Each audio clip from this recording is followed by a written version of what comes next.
What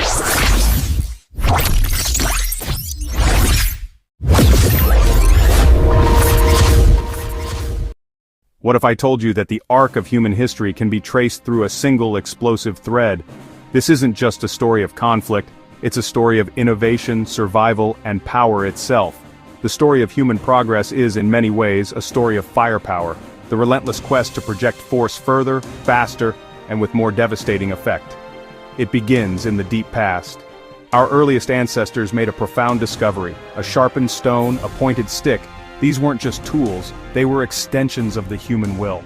For the first time, we could hunt larger animals and defend against predators. These primitive implements, like the flint hand axe, were revolutionary, representing a fundamental shift in our relationship with the world. It was survival, yes, but it was also the dawn of dominance. The simple act of carving a wooden spear was a declaration. For millennia, combat was a brutal, intimate affair. But then came an invention that would redefine the battlefield: the bow and arrow. This was a quantum leap. Suddenly, force could be projected across a distance, turning a close-quarters brawl into a deadly, calculated exchange. An archer could strike down an armored warrior from 100 yards away. That distance? It changed everything. It introduced standoff warfare, creating new tactics and a new kind of soldier where range was as crucial as strength.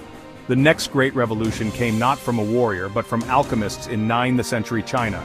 Seeking an elixir of life, they stumbled upon something far more volatile. By mixing sulfur, charcoal, and saltpeter, they created guoyao, gunpowder.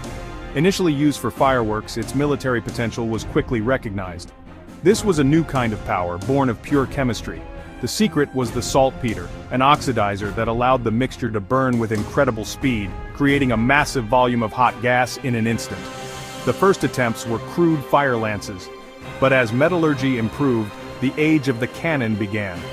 These iron behemoths thundered across battlefields, their roar a terrifying new sound of war.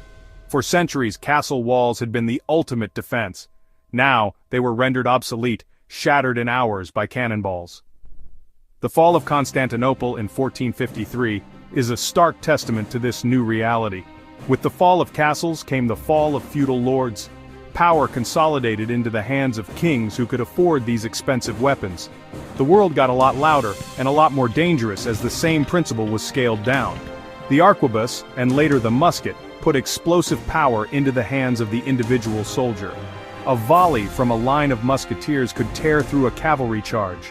The development of the more reliable flintlock ignition system made these weapons more practical, allowing a trained peasant to fell a knight in full armor. Then, a key innovation transformed the musket, cutting spiral grooves or rifling inside the barrel. This stabilized the bullet's flight, dramatically increasing accuracy. Muskets became rifles and the age of the marksman had arrived. The 19th century's Industrial Revolution didn't just build cities, it forged a new kind of battlefield. The age of single-shot muskets was ending, and the catalyst was the repeating rifle. A soldier could now fire multiple rounds without reloading, transforming tactics from massed volleys to individual marksmanship.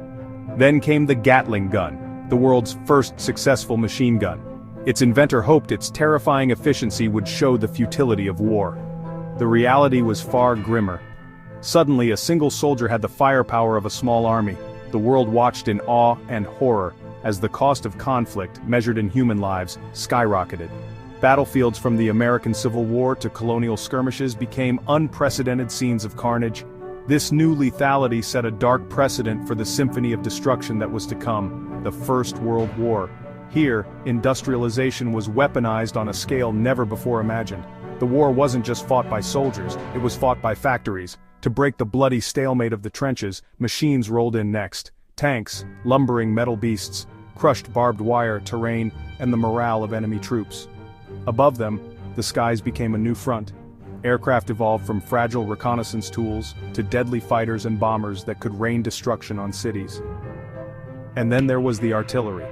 The sheer volume of high explosives was staggering. In battles like the Somme, millions of shells were fired, reshaping the earth into a desolate, cratered moonscape. The constant deafening roar could shatter a man's sanity long before a shell shattered his body. Each invention seemed to outmatch the last in a grim game of technological one-upmanship. The lessons of World War I were twisted into the Blitzkrieg doctrine of the Second, combining air power and armored columns into a terrifyingly fast force. But the ultimate move in this deadly game was yet to come, developed in secret. The Manhattan Project unlocked the power of the atom itself. Then came the atom bomb. It wasn't just another weapon, it was a fundamental shift in the nature of power. One weapon, one city, gone in an instant. The mushroom cloud rising over the ruins forced the world to reckon with the true stakes of military innovation. For the first time, humanity held the power of its own extinction. The new reality of mutually assured destruction meant that total war between superpowers was no longer winnable. Suddenly the question wasn't just, how powerful can we get? It was, should we? But we didn't stop.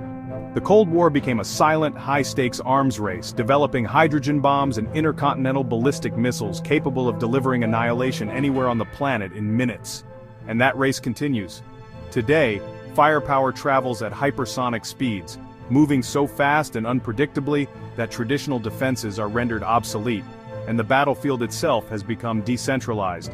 Drones, piloted by operators thousands of miles away, can loiter over a target for hours before delivering a precision strike.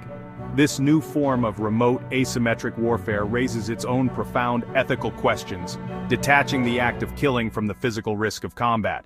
The soldier becomes a technician, the battlefield a screen. Today's weapons have achieved a level of precision that would have been science fiction a generation ago. Guided by GPS, lasers, and sophisticated AI, missiles can find their mark with chilling accuracy. We're talking about striking a specific room from hundreds of miles away, a surgical capability that stands in stark contrast to the indiscriminate bombing of the past. But this very precision opens a new complex chapter in the ethics of conflict. We're living in an era where wars can be fought by machines, controlled by operators thousands of miles from the battlefield. A pilot in a Nevada control room can exert lethal force halfway across the world. Decisions are now made in seconds, as hypersonic weapons and cyber attacks compress the timeline of conflict to near instantaneous speeds.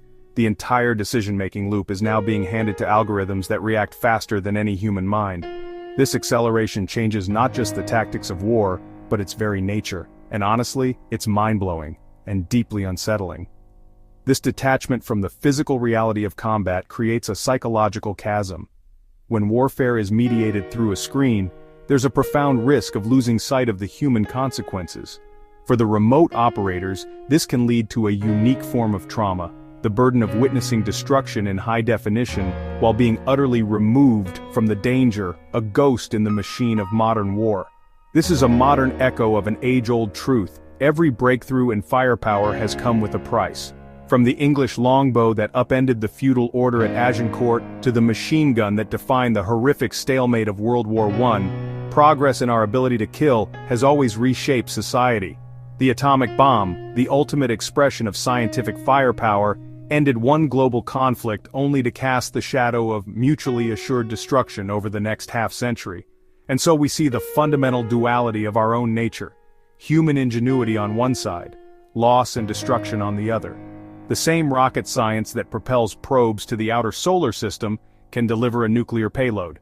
The GPS that guides your car to a restaurant is the same system that guides a cruise missile. The internet, conceived for open communication, has become a vital domain of warfare. So here's the paradox at the heart of this story.